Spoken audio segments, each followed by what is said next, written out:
ગુજરાતમાં આવેલું એક એવું મંદિર જેનો જળાભિષેક ખુદ દરિયો કરે છે. તો ચાલો જાણીએ મિત્રો. હું વાત કરી રહ્યો છું નિષ્કલંક મહાદેવ મંદિર, જે આવેલું છે ભાવનગર જિલ્લાના કોળિયાક ગામની બાજુમાં.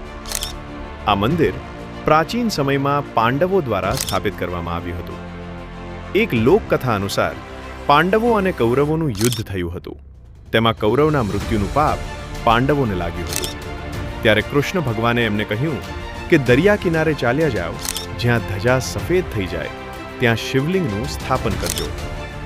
આવી રીતે પાંચેય પાંડવો અહીંયા 5 શિવલિંગ સ્થાપ્યા અને એમની પૂજા કરી અને એમને પાપમાંથી મુક્તિ મળી.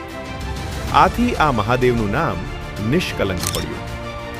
મિત્રો, આ મંદિરમાં દર્શન કરવા માટેનો એક સમયગાળો રાખેલ છે, કેમ કે અહીં દિવસના રોજ ભરતી અને ઓટ આવે છે. મિત્રો, આ મંદિરમાં 52 ગજની ધજા ફરકે છે અને બધા ભક્તો અહીં દર્શન કરવા આવે છે. મિત્રો, આવી નવી નવી વાતો જાણવા અમને ફોલો કરો અને અમારી ચેનલ સબસ્ક્રાઇબ કરો.